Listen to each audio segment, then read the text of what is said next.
service to students of color, which I would as well.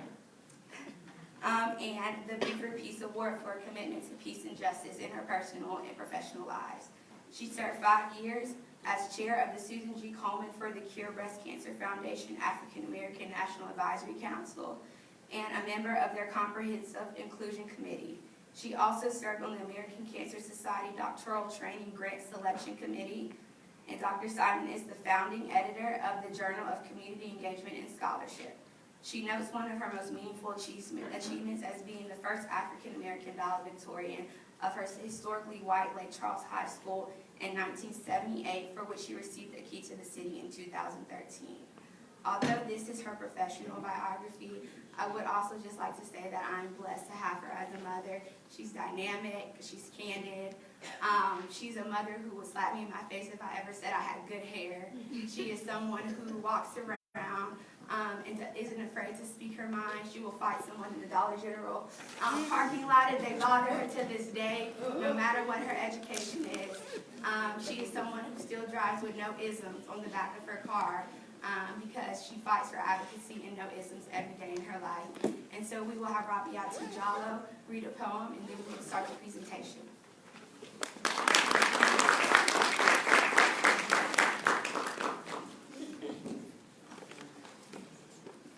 Wow, that bio. I was like, sheesh. Anyway.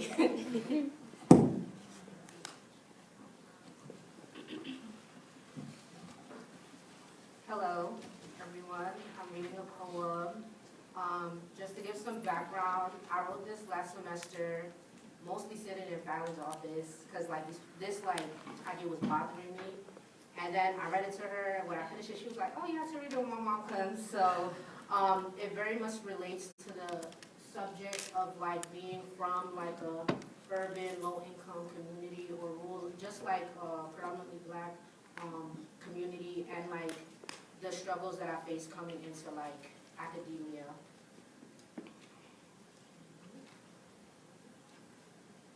For loud, ratchet urban girls who considered being alone when our performance was not enough. I'm a rough girl, birthed in fluorescent lights in urine-stained buildings. Graffiti, the only exhibition I knew. Dreams were lost under the train tracks. Where I come from, no map can trace anyone's destiny beyond the grave. But I made it. I'm here in academia, taking it one breath at a time. I made some friends, but I'm still blunt and loud. I'm a nice aesthetic. I know when to be sophisticated and ratchet. I code switch. I attend lectures. I read complex theories, but I also twerk. I watch World Star videos when I'm lonely. I only wear hoop earrings, and I chew gum with my mouth wide open. I thought my friends in academia loved me, but when I try to hold them accountable, it's a problem. Now I'm aggressive. Now I'm a bully. Now I never apologize. I have realized that most people don't want Black girls, they want anger translators. They want a performance. Black girls from the hood are only worthy of being loved when we march for you, when we stand up for you, when we are catering the revolution from our nipples. Because everybody loves Cardi B till the shoes start flying. Everybody loves Blackness as long as they're consuming it. Everybody loves me when I'm cursing out white people. Everybody loves me just as long as I talk like I'm from the hood but don't act like it. Everybody always got some shit to say but don't want to be held accountable for their anti-Blackness. Academia has introduced me to people who say they love Black girls but will never befriend one who did not make it out the hood.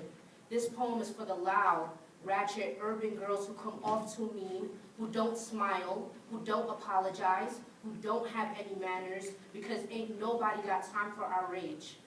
The other day, a person in my neighborhood got shot. And you know the hood is dangerous, but I choose that over the suburbs because at least the people try to feel my pain. At least when I'm upset, people don't think I'm trying to fight them. At least when I roast niggas, I don't get called abusive. At least people are not threatened by the sound of my voice. At least I can cry to the crackheads. Everybody wants to hold hands with all of the girls except for the Black ones. I want everyone to love us even when we are not like Coretta or Claire Huxtable, because we deserve proclamation. We deserve love. We deserve joy. We deserve joy. We deserve joy.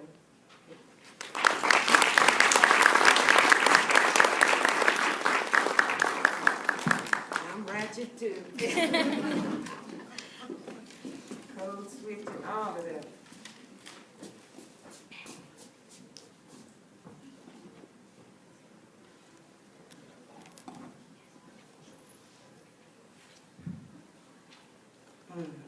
that good enough, or do I need to move it up? Y'all can hear me?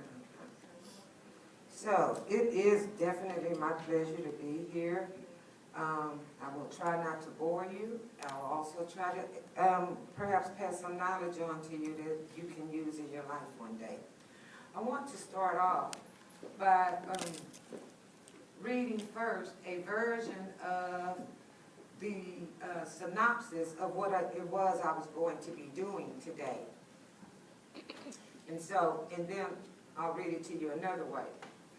But first, utilizing self-reflective interactions situated within the existential experiences collectively combined that frame and hinder life's full utilization of resources and opportunities, Dr. Simon will examine the socio-cultural aspects of economics, race, and gender in her life trajectory, further contextualized within the nuances of her experience in the geographic region with longitudinal and latitudinal coordinates defining the historical and contemporary exemplars of Jim Crow.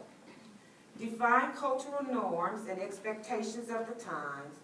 Dr. Simon, the first African-American valedictorian of her all-white historically high school, Dr. Simon addresses the challenges of colorism, race, sexism, sexual assault, and poverty from past to present.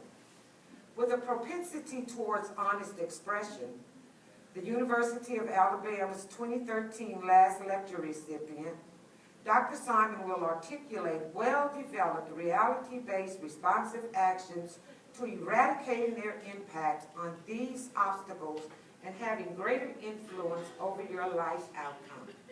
And I'm sure my husband and daughter said, what the hell did my mom/wife just read?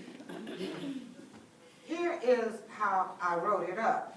And here is how, but the reason I did this first is because oftentimes being who I am, talking the way I talk, having the dialect that people often associate with being a Black American or African American, and we can talk about that terminology later.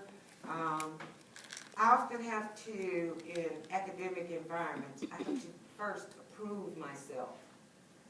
I have to first let them know that I can talk the talk and walk the walk and back it up.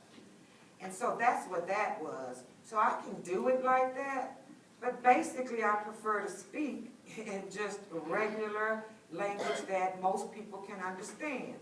So what I just read is what I'm about to read to you now in the way that I normally talk. Using autobiographical life experiences within the context of societal conditions that serve as obstacles to success, Dr. Simon will address the complexities and intersectional effects of being a Black woman raised in poverty in the Deep South. The first African-American valedictorian in our all-white schools history at the height of school segregation, Dr. Simon addresses the challenges of colorism, race, sexism, sexual assault, and poverty from historical to contemporary times. Known for her candor and entertaining way of presenting, the University of Alabama's 2013 last lecture recipient, Dr. Simon, will provide strategies, techniques, and real-life tips for overcoming these obstacles and successfully owning your own life's journey. And so, those were two very different presentations and two things that could be understood very differently by different kinds of audiences. Unfortunately, like I said, all too often, one of the things that we have to do is prove ourselves first. I walk into a classroom full of primarily white students, and if I'm talking like the way I normally talk at the beginning of the semester, it's going to take longer for them to recognize that I do know what I'm talking about.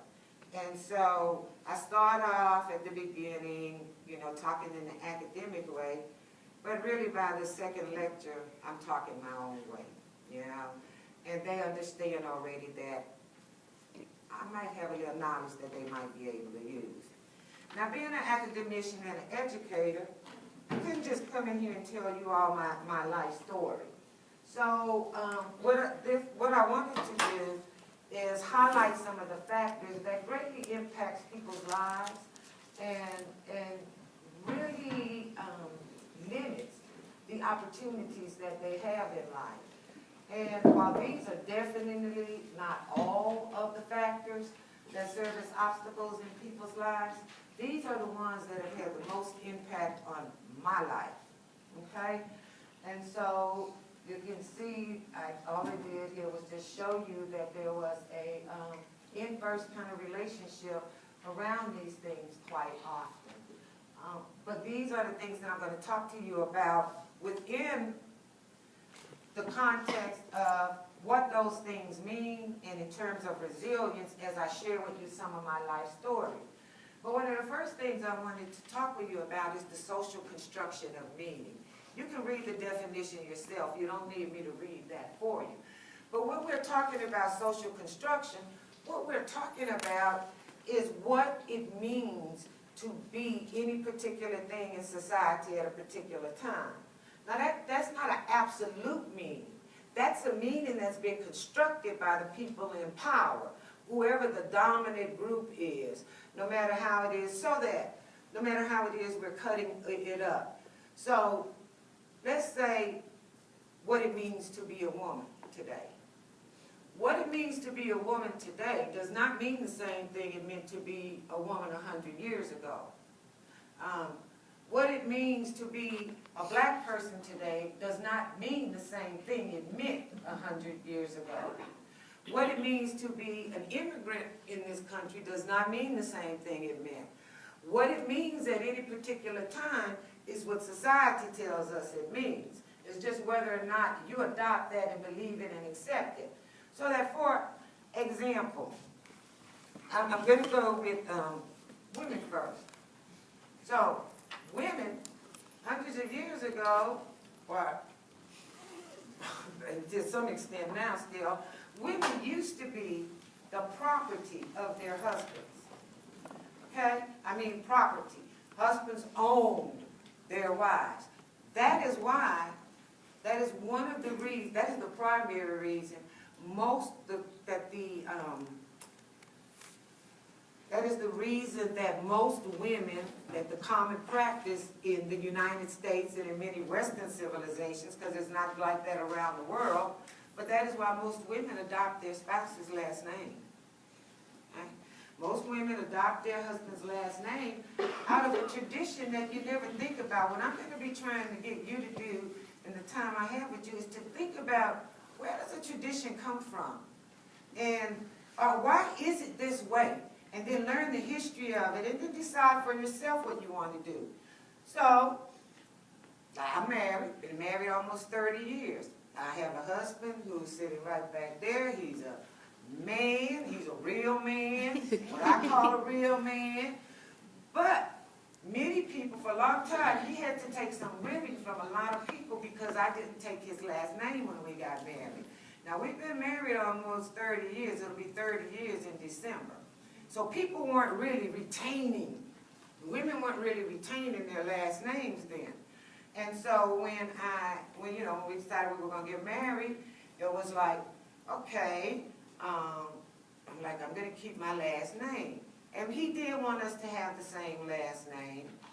And he wanted to know why. And I said, well, do you know why it is that women take their a man's last name? No. I said, well, because a young woman went from her parents' home, who had control over her and told her what to do, and then they married this man who owned her, and so she had to take on his last name.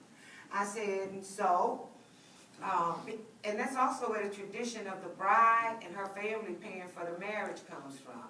Because this man was going to be taking care of you for the rest of your life, so it was the bride's family's responsibility to pay for everything.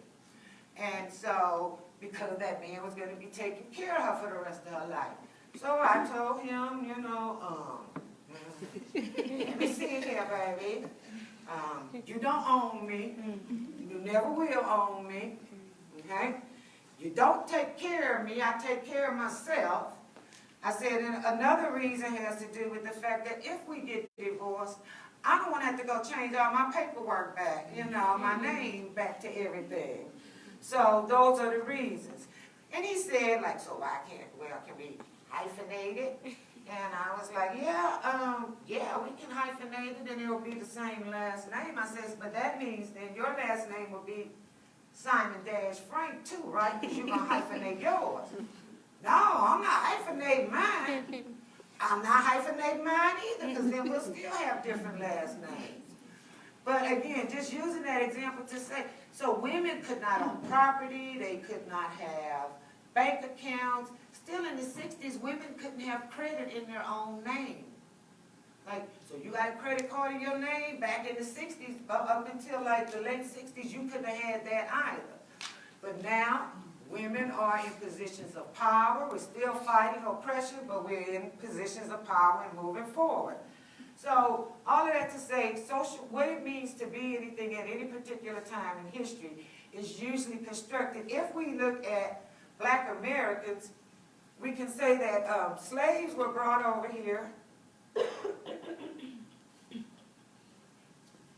And at that time, what America needed to believe to make slavery all right with them was that the people from Africa who they brought over, they needed to believe that those people were uncivilized, not intelligent, and that they needed them to take care of them. Otherwise, they couldn't make it on their own. That was a way that they socially constructed what it was to be a black or African person, a slave at that time, in order to make them feel okay about slavery.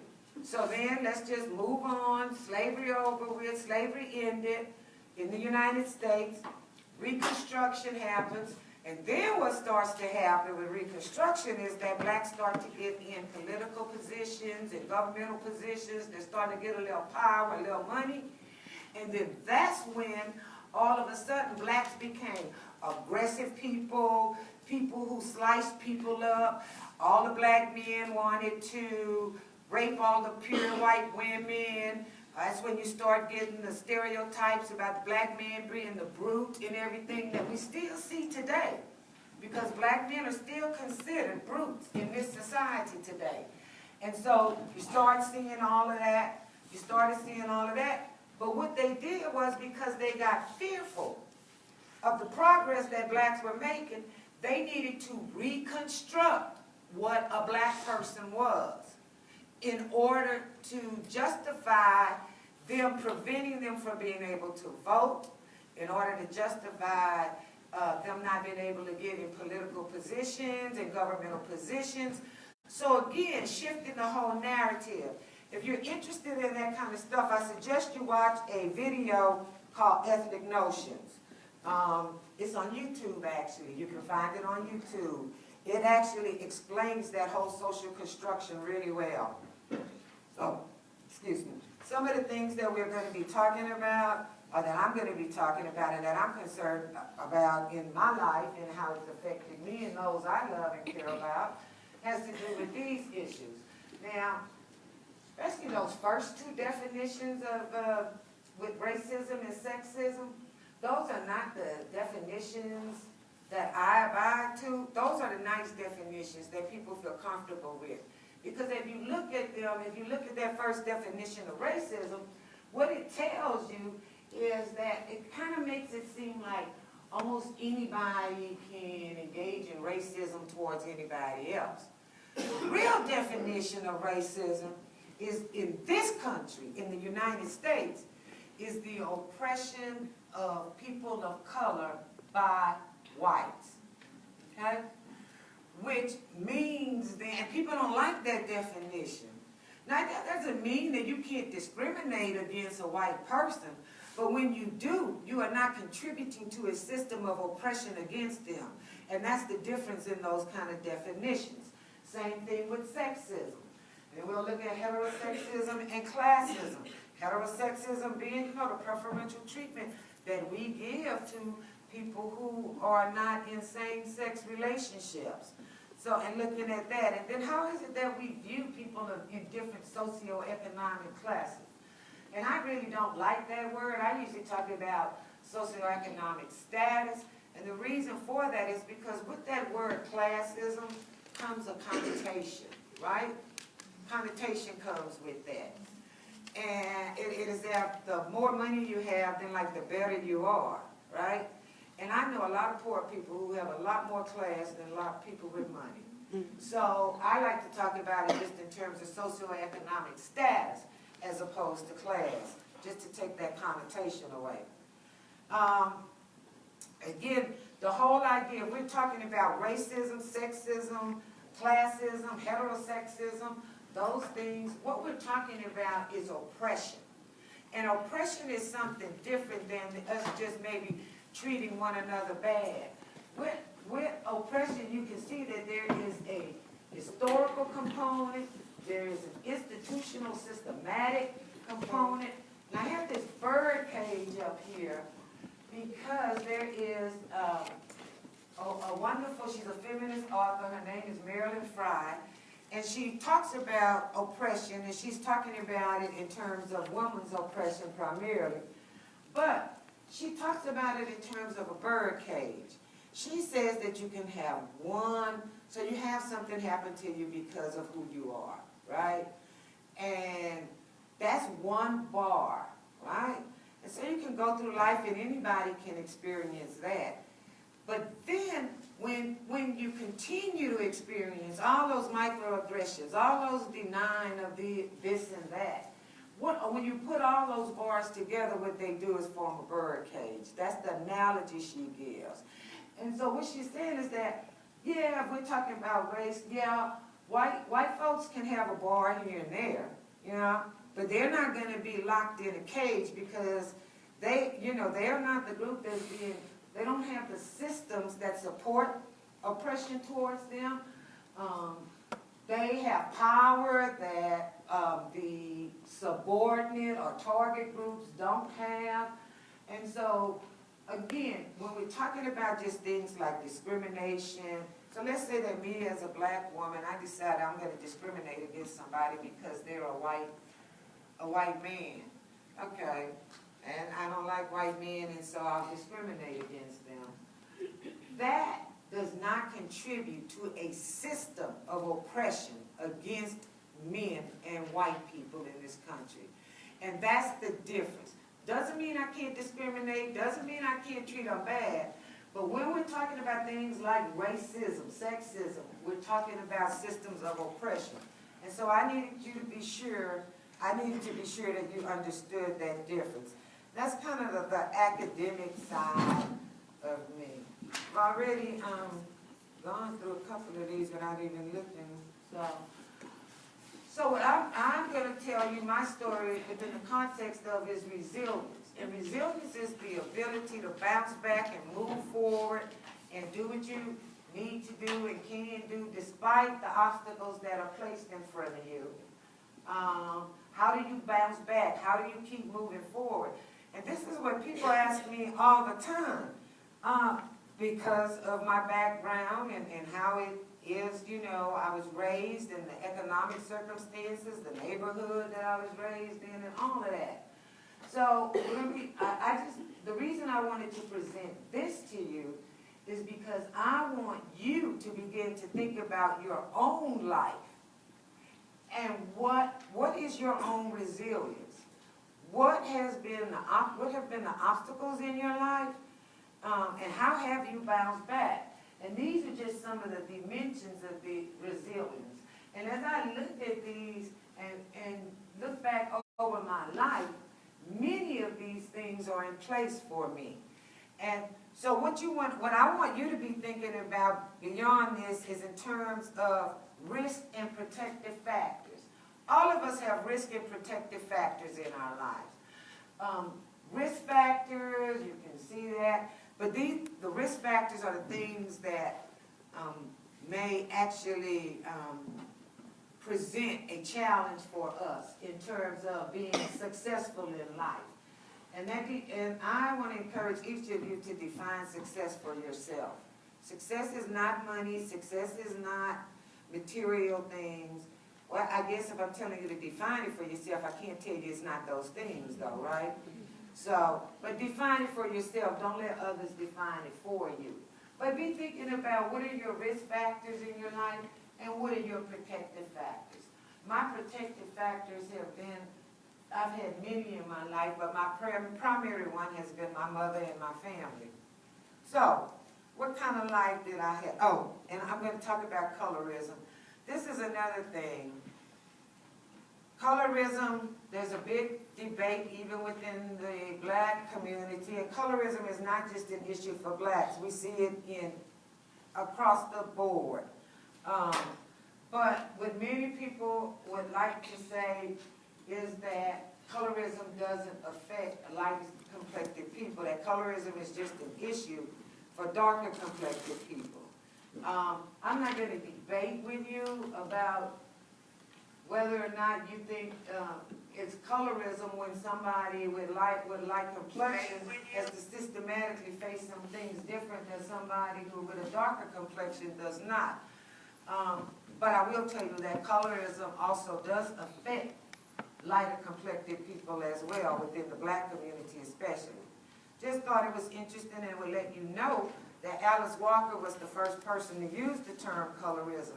Now, it's not actually a real term, even though you've probably heard it a lot, but if you try to look it up in the dictionary, it's not really there.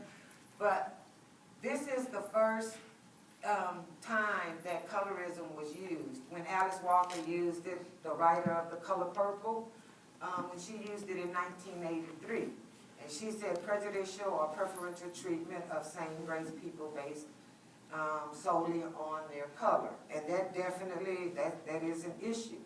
So that, and it was one of the things that affected my life greatly. Okay? So, colorism. Colorism affected my life from day one.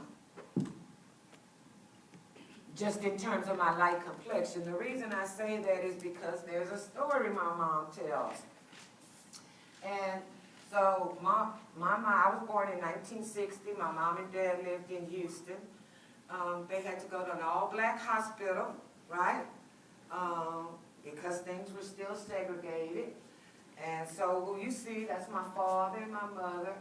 And those are my three older siblings because I'm that little baby sitting on my mom's lap, okay? And she said they brought me to her in the hospital. And she said I had these bluish eyes and some little fuzzy blonde hair. And she looked at me and said, "That's not my baby. That's a white baby." And my mom said, the nurses said, "No, that's your baby, Miss Simon." And my mom said, "No, that can't be my baby." And so what they did was they took her to the nursery so she could see all the other babies. And all the other babies, it's an all-black hospital, were of darker complexion. And so she said, "Well, I guess she is mine." Because they were so much darker. So she just, by default, she took me home. So, but it has been an issue in my life ever since then. I had something else I wanted to tell y'all about that. So, okay. Earlier on in life, other than that, racism and sexism began to affect me in meaningful ways. Those are just my maternal grandparents and great-grandparents. The lady sitting down is my maternal great-grandmother. The guy sitting to, which would be the left, the way y'all are looking, is her husband, my maternal great-grandfather. And then that's my maternal grandfather in the back and my maternal grandmother in the back. I'm sitting on the side. But colorism, racism, and economics all began to collide at one time. First of all, both my mom and dad come from very poor working class families. But my dad moved to Houston and started doing really well. He was a barber and then got his own construction company, had a radio show, and was really doing well. You know, life was good. We were actually the first blacks to integrate an all-white neighborhood in Houston, Texas. The area was called Across McGregor Way. It was a strongly Jewish community. We couldn't go outside and play very much. When we did go outside and play, my mom had to have a .38 pistol on her lap. My dad did have an ice cream parlor built in the house for us so that we could have something to do in the house. They had a big picture window in the front of the house, and they would throw rocks through it and break it. They'd replace it. As soon as they replace it, it'd get broken again. And then my mom tells a story about so many salesmen would come up to the door, because that's when you have walking salesmen and they knock on the door and stuff. And she said she'd open the door and they'd say, "May I speak to the lady of the house?" And my mom would say, "I am the lady of the house." And she said they would just turn and walk away. They did not even want to do business with her. And then luckily we were not there. We happened to be in Louisiana, and they actually bombed the house and burned it down. So my parents seem to have an idea of who they think did it. But, so anyway, beyond that, life was going along. But when I was 5 years old, my mom left my dad. He was physically abusive to her. Again, very well, economically, very well off at that time. She left him because he was physically abusive, and she discovered had multiple affairs with other women, and so she left him. Now remember, now we're talking about 1965. My mom only had one job her whole life, working in an ice cream parlor when she was 16. She had 6 children by then. She was 28 years old. She had no individual credit, because remember, you could not have your own credit back then and stuff. And so my dad told her to go ahead and leave. She was too stupid. She would never make it. She couldn't make it without him. And she left, and we moved back to Louisiana. And we moved from a very affluent lifestyle to living in, you know, we're supposed to say housing developments now, but I say the projects. So we went from that house in Houston and living in that way to living in the projects in Louisiana. I know that projects are supposed to be a bad thing, and people usually equate that with something negative. And yeah, they had stuff going on there that didn't happen in other communities, but it was a community. And we felt close, and everybody knew everybody. And it was a good feeling. I never felt like I was in danger or anything like that. It is, though, where I developed my physical fighting skills, which Fallon referred to earlier. But you still got it. So it was where I developed my fighting skills.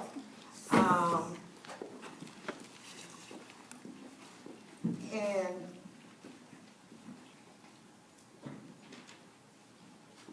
so we went from a really good tax base and all of that to, it wasn't moving.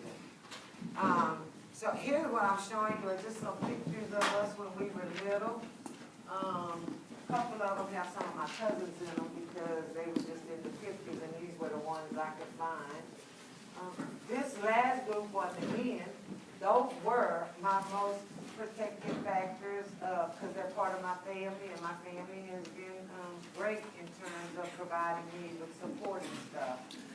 But those would be all 6 of us. The guy on the end on the first picture, the tall guy on the first picture, those were 2 of my older brothers. The 2 guys you see on the end in the middle picture, those were my 2 younger brothers. I'm the one standing, the shorter girl standing in the back, and then that's my sister standing further in the back, the taller girl. And so that was all 6 of us. We had grandparents who really helped my mom out a lot, and I think that played a lot in helping us be able to be successful. So, what happens? Life changes. because even though we were living in the projects, my mom always wanted a house, right? And so my dad was not, because he wanted her not to succeed, he was not paying her child support. And so what she did was, and he wanted to marry somebody else. So then now we're talking about 4 years after she left him. And he said, she told him that yes, she would be happy to sign the divorce papers, but he had to put down a down payment on the house for her. And that's how she got the down payment on that house. You know, whenever you're working, operating in an oppressive environment, one of the things you learn is how to operate in that other culture. So that, let's just look at it like race again. White culture, you know, and there's this whole debate about if there is a white culture and what that is and what that looks like. But the powers to be, let's say, what we do is we find out how it is we have to navigate in their world in order for us to be successful. But they don't have to really learn anything about our world. And my mom using that as a gender kind of, it's a genderized example, because what my mom did, okay, you want a divorce? I'll be happy to give you a divorce, but here's what I need first. And so she did get that, and we got a house. And it was in the hood, but it was a house, and it's the same house she lives in today. She's 85 years, well, she'll be 84 next month. And she still lives in that same house today, in that same neighborhood. So we were, and I remember this day so well. I'm walking home, I got home from school, my dad owned a construction company in Texas, and he had some of the guys come down, and they were converting a carport into a den for my mom on the house. And he got a phone call, and he said, got to go, baby. And, you know, to all the kids and stuff, and we were like, no, Daddy, don't go, nothing. He said, I gotta go back to Houston. Well, that changed a lot for us for the rest of our lives, because my dad was then, he has a very interesting story. My dad had a 10th grade education, but he was one of the most intelligent people I've ever met in my life. He would have swore he had 10 doctorates if he ever met him. And he actually, you may have heard of this, but in the 60s, Lyndon B. Johnson came up with a program that was the War on Poverty. Have y'all heard of the War on Poverty? Yes. Okay, he did the War on Poverty. And one of the first initiatives that they did was what they called Model Cities program, where they gave millions of dollars to urban cities for community urban renewal. Well, don't ask me how, but my daddy was the director of the one in Houston, Texas. So when he got that phone call and went back to Houston, here's what happened from there. You can just see, that's my dad. What happened was he got arrested and convicted for murder. And he was incarcerated in a maximum security prison in Huntsville, Texas. And he got a life sentence. It was a really weird thing too. And you can go look it up. The papers are all out there and stuff. They have all the information out there. But it was a really strange case because he was accused of killing his secretary, but his secretary was found beaten to death in his living room with a fireplace poker, while the in lingerie, while his fiance was found on the roof naked. And so we don't know what that real story is or anything. Then there's another part of this that is really bad. But what we have been told is that my father also had some connections to some, I don't want to say mob people, but to some folks who actually arranged all of this stuff for him to be incarcerated. And what actually happened was the millions of dollars from the anti-poverty program disappeared. My daddy didn't get it. Because when he eventually did get out of prison, 14 years later, was on parole for the rest of his life until he died in 2015. He had nothing. He had nothing. He had to start all over. And so life even went in a different kind of spiral because my mama actually couldn't get any help from him. And I do remember them having all 6 of us. They made us go to court every day so that we could sit in the front pew, and they thought maybe the judge and the jury would have sympathy on him because he had these 6 children. I do remember that. I remember going and visiting him in prison and all of that. So that was life. So then we move on. School, I go to school. Now, here is where I want to start telling you really about you owning your own life's journey. High school decision. That was probably one of the most important decisions I made in my life. I was in the 8th grade. It was time for me to make a decision about going to high school. I'd always done really well in straight A's all the time, but I'd gone to predominantly black schools. Of course, oftentimes they don't have the resources and stuff that the more affluent areas do. So I went to talk to my counselor in 8th grade.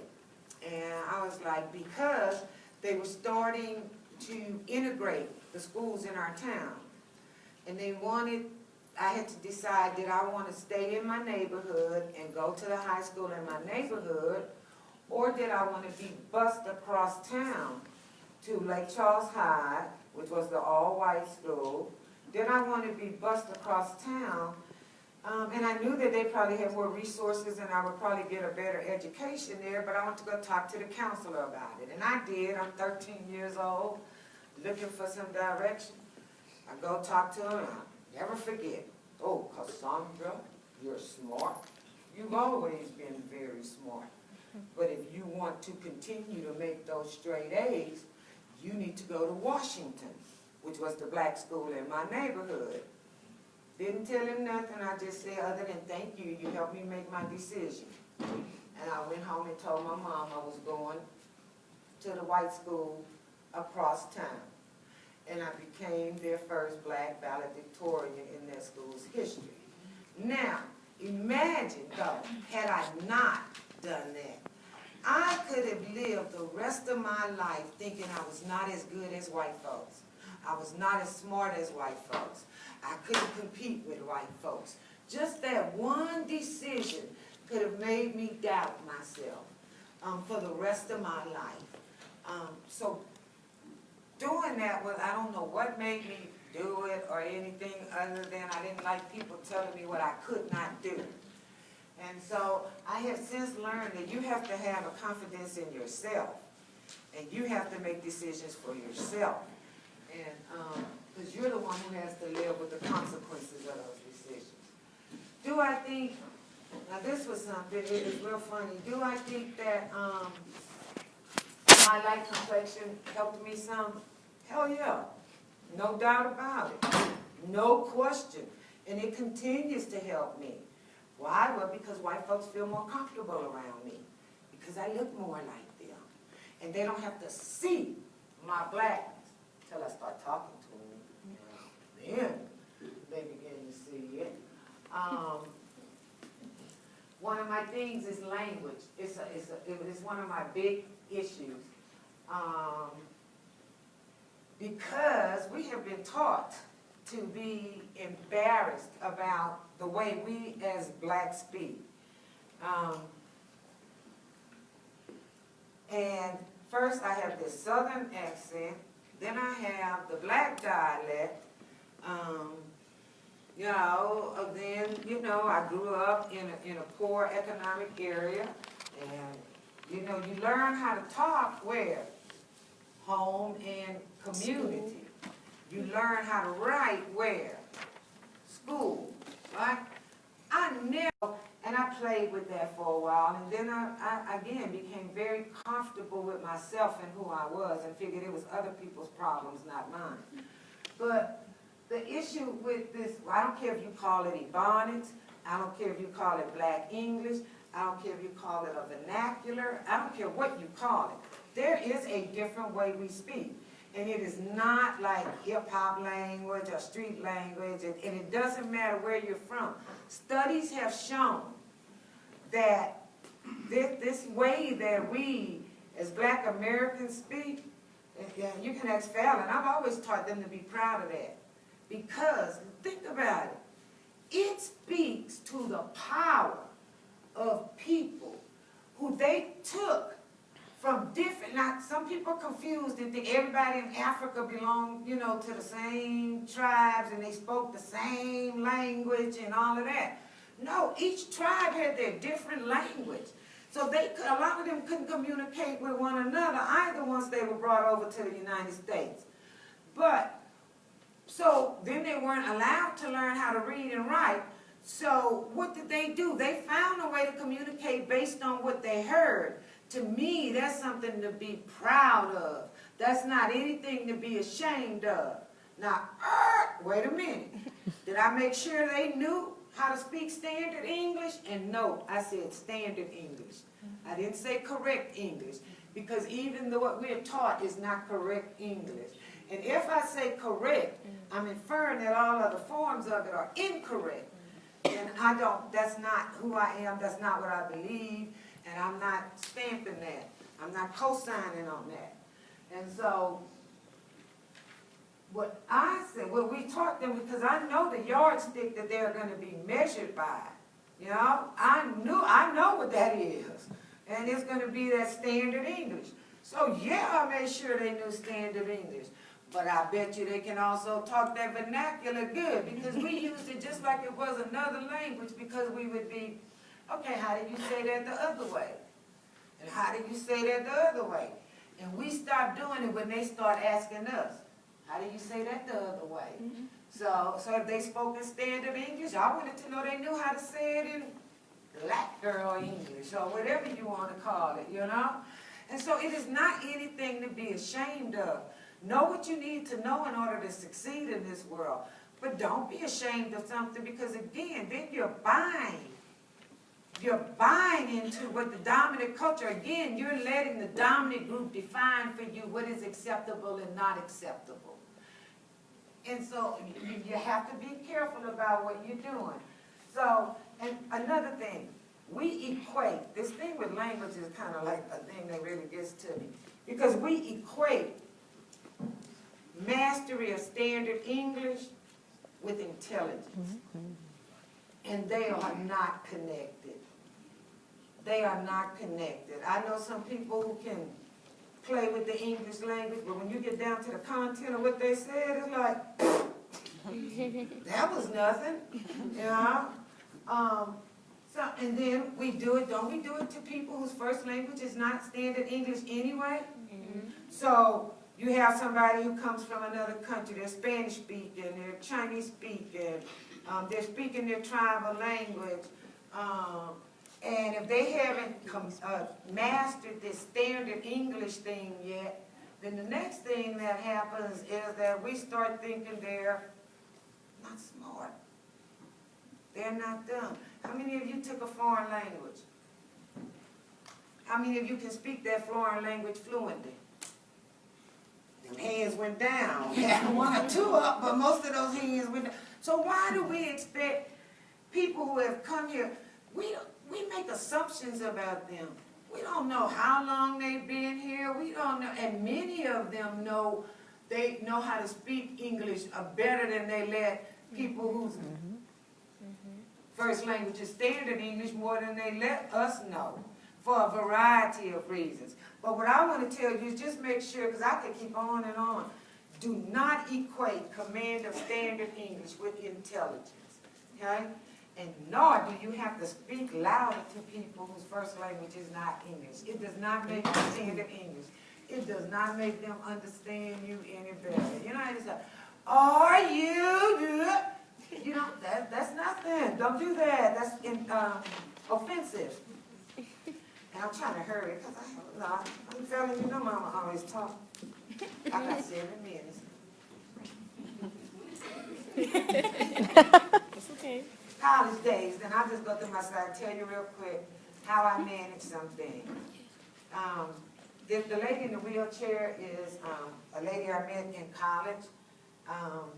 She was probably one of the greatest protective factors for me in college when I was doing stupid stuff. I mean, she was the same, she was a couple of years older than me then, but she was very protective of me. She was the president of the sorority I eventually ended up pledging. And don't y'all laugh at my little paddle, because that's how we used to do it. The Omegas made our paddles for us then. But, and then so each one of us online, they made our paddles. I should have flipped it and showed y'all my line name. You know your big brothers and big sisters, they give you your line name based on your personality, characteristics, something. My line name they gave me was, my line name is Syndicate. Because I didn't take no shit even when I was there. I did not do it. I refused to do it. So yeah, but that was also during my college years, was the first time I was sexually assaulted, really. I mean, really sexually assaulted. It was when my virginity was taken away from me. And I remember doing all those Brett Kavanaugh hearings and stuff, and they wanted Dr. Blasey to remember everybody who was at the party. I remember that night, and I remember what happened, but I can't tell you everybody who was there, so I know those things. And what happened was I was partying. I was drinking and smoking weed, and we was partying, and then the next thing I know, it was the next morning, and I had a little gown on, and there was blood all down my legs. And I kept trying to call the guy to see what happened. I never saw him or talked to him again. And we had been friends before that. And even to this day, you know, I cannot remember his last name. I know his first name is Pierre. If you out there, Pierre. But did I let it destroy my life? You know what I did? That was not me losing my virginity. I considered myself a virgin until I chose to have sex for the first time at age 21. And that's how I did not let it get to me in the way that many people do. Before that, there have been many attempts to sexually assault me by second and third degree relatives. And that happens in a lot of families, and people don't want to talk about it. But from the one I most remember is when I was 10 years old. Then the other ones were like just people, you know, relatives trying to like, you know when somebody's touching, hugging you in a particular place a little bit too long, or these are your relatives, you know? And so I fought. Each and every time I fought. Sometimes physically. I had a cousin from New York who was trying something, and I fought him physically, and he said, damn, they ought to call you one of the Brooklyn bitches. That was a gang in Brooklyn at that time, you know. But I fought. I've always fought.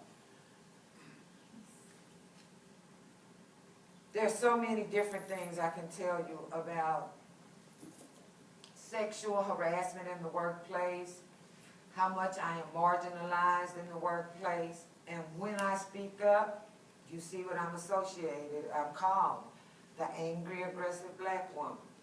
I will tell you one story from this slide and give you a tip.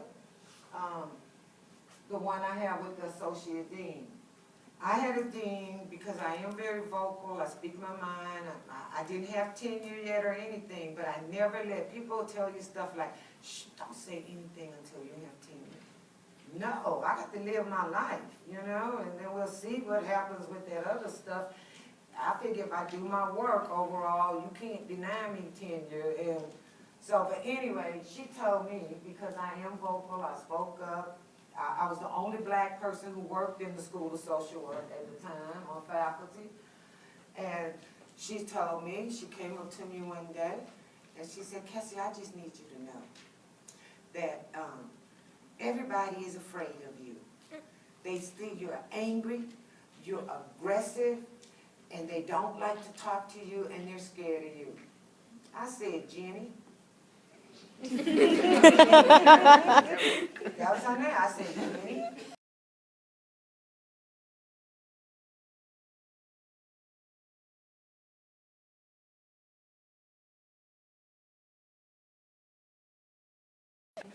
Okay, then I don't want to hear it. What I could have done was taken that, put that inside of me, and walked around there thinking everybody hated me. What I did do was I went up to my office and I wrote 2 separate emails, one to all of my faculty colleagues and one to all of my support staff colleagues. And I said, here is what I've been told you all think about me. I try to engage in introspection and self-reflection on a regular basis. However, and while I do, I know that I am not going to change too much. But if this is how you feel, I need you to let me know because this is not the place for me. Boom, boom, boom, emails coming back. That's, no, we don't think that. No, we don't think that. No, we don't think that. You know? And so, but what I did was I just put it back out there on them instead of keeping it on me to try to prove to them. And so that's what you have to learn how to do. Put it back on them. Don't keep that and bottle it in. I actually left to go get, I want to tell this story because I have not talked about, there's so much I skipped. I have not talked about the LGBTQ plus stuff. I have 4 brothers. They're going to probably have a slide later. I'm jumping all out of sync. But I have 4 brothers. One of those brothers was he was gay. We acknowledged it. He ended up dying in 2007, but was told in 1990 that he had 6 months left to live because he was one of the first people to be affected by the AIDS outbreak. He was HIV positive in 85, and then in 90, they said he had full-blown AIDS and 6 months left to live. And like I said, 2007 is when he died, 17 years later. So again, my family is full of resilience. But he was gay. Then my other 3, I have 3 other brothers. 2 of those I firmly believe are gay, but because of still the stigma associated, they try to push it off. They tried to date women, but they both had interactions with other men, but they don't want to talk about it or tell you about it. Things are better for the LGBTQ plus population, but they're still not where they need to be. I went to get my PhD because of that first point up there. I worked for Child Protective Services in Louisiana. This was in 1987. And I had a case. They told me my job was to try to make sure that families could be reunited. I had a case where this young lady, her child needed to be removed. She was actually a lesbian, but she was prostituting with the son in the room with her in a hotel room in order to get her money. And so we removed her child. And as soon as her child was removed, they sent me, they sent me a notification that I needed to terminate her parental rights immediately. And I said, and I was young, I was 27. I was like, no, you told me my job was to try to reunite families. I haven't tried to reunite her and her son yet, so how can I terminate her parental rights? So they said, okay, go ahead and see what's going to happen. Worked with this lady for 2 years. When I tell you this lady did everything, she got off the drugs. I would just pass by and do random drug tests, never had a dirty one. She went to counseling every week. She got a GED. She got a partner who owned her own business. And had they been able to get married at that time, they would have. And so it's time to go to court and make a final decision about this guy. And they wanted me to go in and say I didn't believe that she should have her child back. but she had done everything, and so I see her on a regular basis, and her counselor saw her on a regular basis, and we both said that she deserved to have her child back. And because I was not going to go, they asked me if I could go to court and testify differently. And I was like, no, can't do it. And they took the case away from me before it went to court.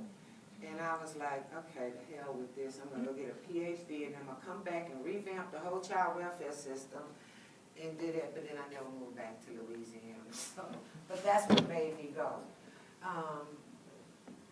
because of that.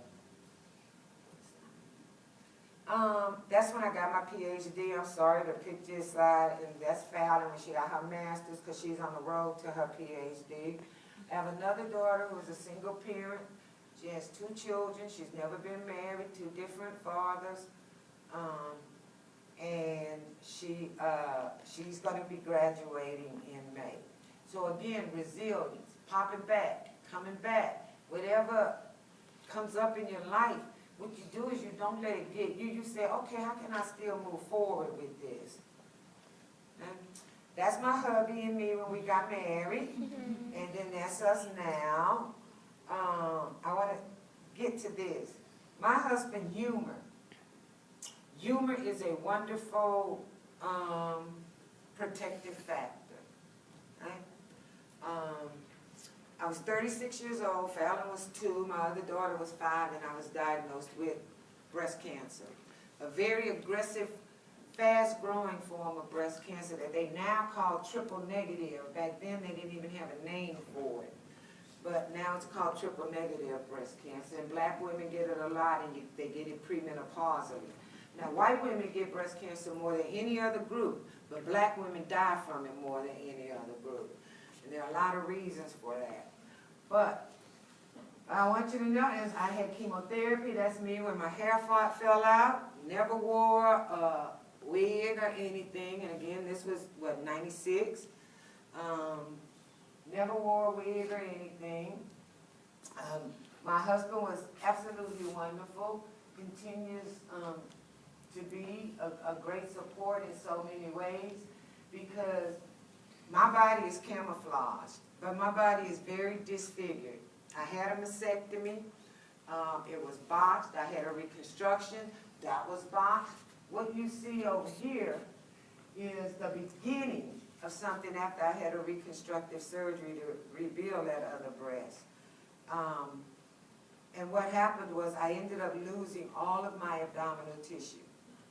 I mean, I just had this huge hole in my abdomen. You could literally see the membrane that covered my intestines. You could put your fist down into my stomach. It just kept dying. I was on a vacuum-assisted closure machine at one point for 24 hours a day. This started happening. I had that surgery in July 97. It was not until 2 years later that I could take my first bath. But through all of this, my husband, who I continue to love, was just wonderful. I mean, he still makes me think like I'm the sexiest woman alive. But all of this is just all scar tissue now. This breast is reconstructed, but it doesn't have a nipple on it. Those things don't matter to me because it's the love that he has shown me, and I've come to love myself no matter what. Now, we've had some funny things that happen, and that's why I'm telling you the humor, and finding somebody who can help you balance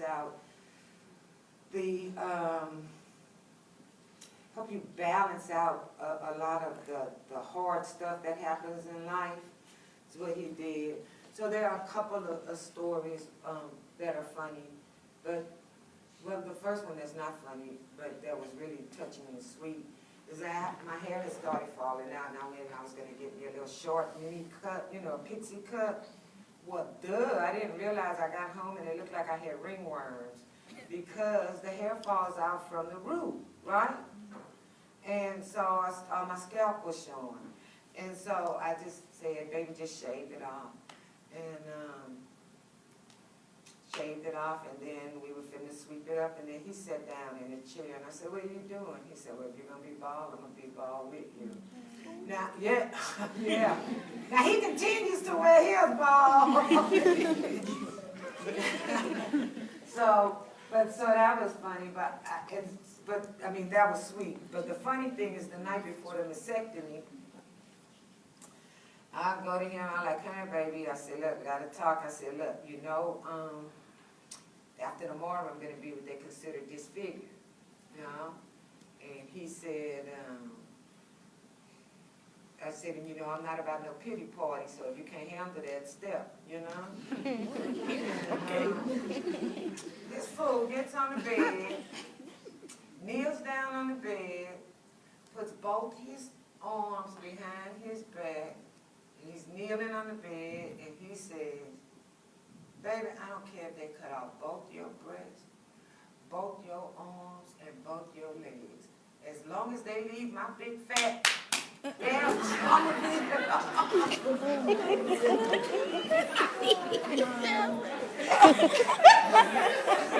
what else could you say? It was a perfect, wonderful thing to say. We just started laughing. So I am not going to be able to, there is no way. I wanted to show y'all all this stuff about alternative flags, about race, and Just come back. and about where all these myths come from, you know, alternative facts and stuff. This is my whole race thing, about Emmett Till. I do civil rights trips, and what happened with him. It's just, I can't do it all, and I'm sorry. Come back. Yes. And I'll be happy to come back anytime y'all Woo-hoo. want me to. I will ask you this, though. These are some few little things. What do you use your privilege for? We all have privilege in some ways, right? What do you use yours for? Do you use it to get more cookies for yourself, or do you use it to try to make the world a better place and let people have equitable opportunities? Define your own parameters. Don't let other people define them for you. Just like when that guy, when I was 8th grade, said, oh, no, you can't do this. Okay, thank you. I don't have to argue with you. I'm just going to show you what I can do. Follow your own conscience. We all have different lines that we're not willing to cross. I find myself being judgmental of people who are not willing to put themselves out, you know, out on the line for others. But know you know, be willing to do that. Don't be ashamed of your circumstances. My mom taught me that. Don't be ashamed of anything. You are who you are. I just can't go over all of this, and these are some of my quotes that keep me moving forward and living, and I wish I could talk about each one of them a little more. The first one is my signature right now on my email. And injustice anywhere is a threat to justice everywhere. Again, to condone, this is my quote, to condone any form of oppression is to condone all forms of oppression. And I wish I should have talked to you about that. So you cannot be talking about you don't want people to discriminate against you because of who you are, but then you're willing to discriminate against other folk because of who they are. Because again, a threat to justice anywhere is a threat to justice everywhere. Right? And my man, I love me some Martin Luther King Jr., but I love me some Malcolm X too, you know? Yeah, it's easy to say wait when the neck is not on your foot. That's his favorite, that's the thing. And then don't be neutral, because when you are neutral, what you're doing is helping the oppressor, okay? And I would love to come back and just talk to y'all about the social justice stuff. And then this is my girl. I have this exact poster. It's huge, framed in my office. It's Audre Lorde. If you don't know her work, I would encourage you to go look at it. She is a black lesbian activist poet. She's dead now, but that is my quote. And when you can really believe that and feel that, look at what it says. When I dare to be powerful, to use my strength in the service of my vision, it becomes less and less important whether I am afraid. Thank you.